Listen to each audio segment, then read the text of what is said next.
Mal. Je vous laisserai donner votre point de vue là-dessus, mais je voudrais que vous l'élargissiez à cette question. Est-ce que finalement la coopération franco-africaine, il vaudrait peut-être mieux l'élargir à une coopération euro-africaine? Voilà. Enfin, déjà qu'on a du mal si on l'élargit à l'Europe. Ils n'ont pas le même rapport que nous, tous les Européens. C'est comme pour la stratégie Indo-Pacifique, on y est, pas les autres. Bon. Non, mais sur l'AFD, moi j'ai été rapporteur de la loi de programmation. On va se le dire, d'abord on appelle ça une agence, c'est une banque. Donc on donne des contraintes à une... Donc qu'est-ce qu'elle doit faire la banque? Elle doit gagner de l'argent. C'est pas... Donc qu'est-ce qui se passe? Les encours, c'est globalement 12 à 14 milliards. Mais dedans, il y a 30% d'aide, 60% d'emprunt, de prêts. Et donc comment ça se passe? L'AFD doit poser sur le marché. Donc c'est pas seulement sur le continent africain, ça peut être notamment la Chine, ça peut être la Turquie. C'est ça le vrai sujet que nous avons. Alors nous avons essayé de dire, la loi disait il y avait 19 pays prioritaires. Tous l'Afrique subsaharienne, sauf plus Haïti. Et puis le président Macron a décidé de changer. Et maintenant c'est des principes, etc. Je pense qu'il faut... Moi j'ai plaidé, mais on n'a pas été entendu, pour dire qu'il faut séparer les choses. Il faut qu'il y ait une agence qui fasse du don. Et donc là, c'est comment concrètement on développe un certain nombre de choses et comment on fait du prêt, parce qu'il y a des États qui peuvent... Mais je rappelle que comme beaucoup d'États aujourd'hui, ce sont des contraintes financières, elles ne peuvent plus emprunter. Et donc vous avez des États africains aujourd'hui qui ont besoin, qui pourraient avoir besoin de l'AFD, mais comme leurs critères d'emprunt fait qu'elles sont... C'est impossible, est-ce que ça c'est ne marche vrai, pas. Rachid Temal, est-ce que c'est vrai qu'il y a des dons faits par la France à l'Algérie? Est-ce que c'est fait qu'à des pays africains pauvres, mais est-ce que cette aide au développement, elle est faite également vis-à-vis de pays africains qui sont développés, qui ont une économie solide comme l'Algérie? Alors à ma connaissance, moi je ne suis pas spécialiste, je ne suis pas dans le conseil d'administration, à ma connaissance, l'aide va aux 19 pays donc, dans lesquels il n'y a pas l'Algérie, mais il faut demander à l'AFD. Par contre, ce qui est clair, c'est que sur les prêts, je vous le redis, il y a l'Inde, il y a la Turquie, il y a la Chine, etc. Il y a la Chine. C'est là où on marche. Et quand vous êtes dans ce milieu-là, vous vous dites, donnez-moi les chiffres, les montants conséquents d'emprunts pour ces pays-là sont beaucoup plus importants que les 19 pays prioritaires. Donc là aussi, nous-mêmes, il faut qu'on arrête aussi de gargariser de mots. Je pense qu'il faut dire, il y a le don, il y a le prêt. Le prêt, c'est une activité de business. Le don, c'est comment aider des gens. Concrètement. Alors après, c'est pas l'économie, parce que faisons les choses. Mais c'est vrai qu'aujourd'hui, on pourrait notamment plus participer à des projets structurants. Parce que l'AFD, c'est quoi? C'est dire, on va par exemple aider sur les questions d'électricité, les questions d'eau potable, qui sont des éléments structurants qui permettent de construire ensuite des projets de développement. Et donc je pense que c'est là-dessus qu'on doit voir, mais tant que ça restera une banque, vous serez... Et un dernier point, je rappelle qu'il y a une aide aujourd'hui qui existe sur les transactions financières. Aujourd'hui, elle est limitée à seulement 30% qui va à l'aide, tout le reste va au budget de l'État français. Là aussi, il y a peut-être des choses à revoir. On a lu et écrit il y a quelques mois que la France perdait la main en Afrique, que la politique africaine de la France était moins bonne qu'elle ne le fut. Je voudrais rappeler simplement que si aujourd'hui l'aide publique au développement dans le monde entier vers les pays en développement est en quelque sorte sauvée et au minimum assurée par rapport aux années précédentes, c'est parce que le président français, parce que le gouvernement français au sein du G7, au sein de l'Union européenne ont agi dans ce sens. Donc je voudrais, en conclusion, dire à monsieur le député que sa question était tout à fait opportune et que le développement de l'Afrique tient à la volonté de notre pays. Alors, on est d'écouter Jacques Godefroy, ancien ministre de la Coopération. C'était il y a quelques années, je pourrais dire quelques décennies. Mais aujourd'hui, Antoine Glaser, dans la question des migrations, les démographes considèrent que l'Europe est à encéphalogramme plat au niveau de sa démographie, de sa fécondité, et les projections concernant l'Afrique sont considérées comme alarmantes dans de nombreux milieux politiques, économiques et européens. Est-ce que la question de l'immigration plomberait en quelque sorte ce développement entre la France et l'Afrique? Non, mais c'est... Parce que c'est réel, les projections. D'abord, tout ce qui est démographie, c'est alarmant, mais pas pour les Africains. Je veux dire, pour eux, ça sera au contraire la grande puissance démographique de demain. Donc déjà, il ne faut pas se tromper, mais je veux dire, on globalise. Mais encore une fois, le débat, on est au-delà même de ce débat, puisque il y a déjà l'Afrique en France. Vous avez déjà beaucoup de Français qui sont d'origine africaine, du fait de l'histoire. Vous n'allez pas refaire l'histoire. Donc vous commencez à gérer déjà, pas simplement à fermer les frontières, à vous bunkériser, vous commencez déjà à voir qu'est-ce qui se passe. On parlait tout à l'heure, ce qui est terrible, c'est qu'ici, on parle de l'immigration, finalement, de ce que les gens voient bien quand ils vont dans des restaurants, ils voient bien dans les cuisines, ils voient bien qu'il y a uniquement des Africains et souvent des clandestins. Et les patrons des restaurants sont bien contents de les avoir. Donc, il faut bien voir ça. Et on disait tout à l'heure, les forces, ce qu'on aimerait, les forces vives de l'Afrique, etc. Où est-ce qu'ils vont? Ils vont aux États-Unis parce qu'on les empêche de venir dans nos universités. On a bloqué. Du coup, on va dire oui, c'est l'immigration, c'est les pauvres, les machins.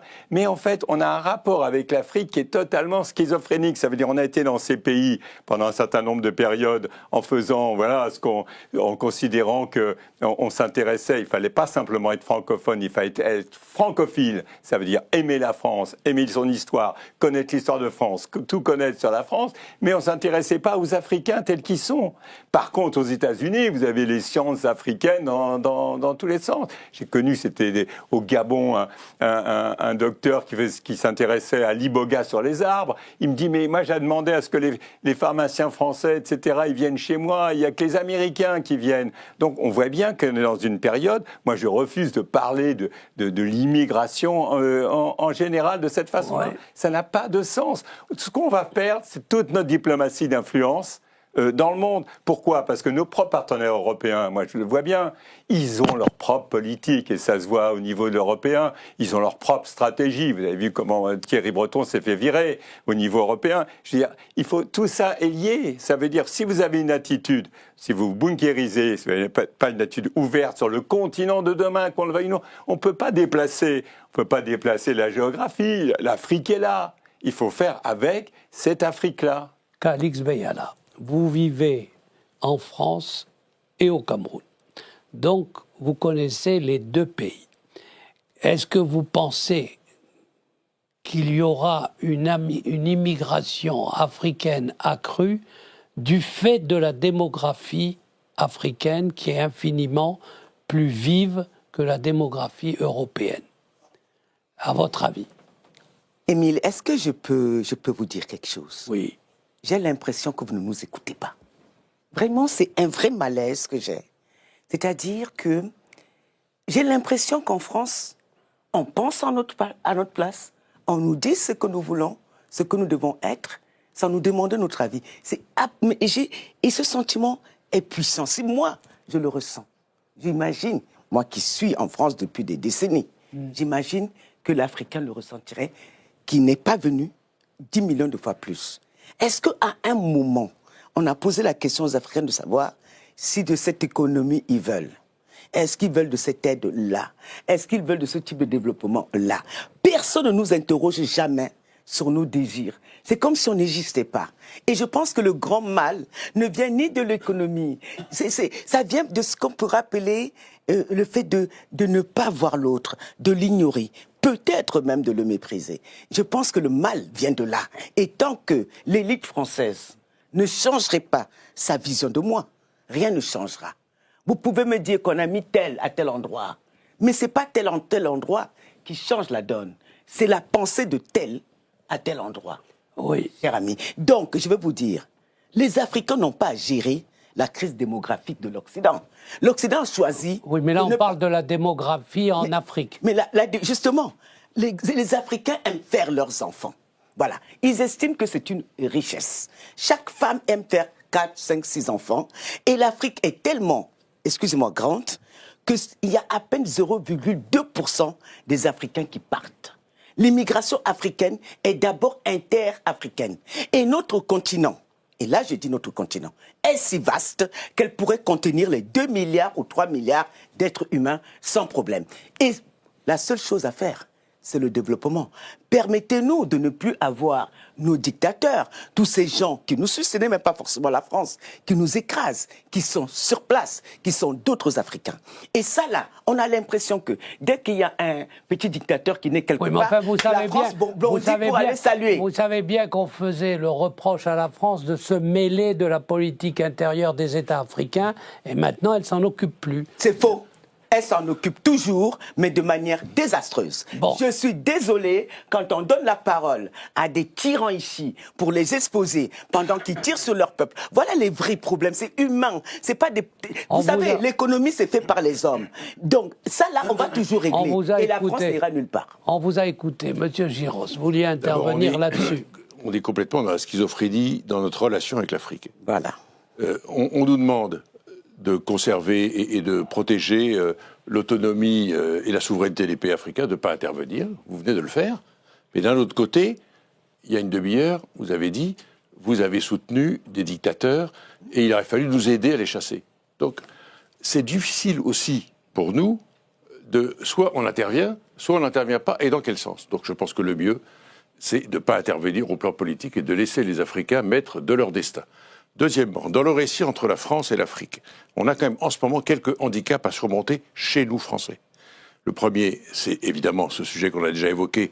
Est-ce qu'on se tourne vers le passé ou est-ce qu'on se tourne vers l'avenir? Je vois qu'au niveau européen, vous l'avez dit, on ne se tourne pas vers le passé. Les Anglais, qui ont eu un passé colonial aussi, n'ont pas les mêmes débats que nous en France. Et ils viennent plutôt de chez nous, de notre côté, les débats sur la colonisation, et ça complique le dialogue. Deuxièmement, il y a l'histoire des visas. On ne va pas y revenir, mais ça, des visas délivrés aux Africains pour venir en France, mais ça, beaucoup de gens au niveau du gouvernement le savent, en tout cas, ça ne bouge pas. Ça, c'est un problème. Troisièmement, il y a le débat national en France qui pèse sur notre dialogue et la vision que nous pouvons avoir entre nous de notre proximité.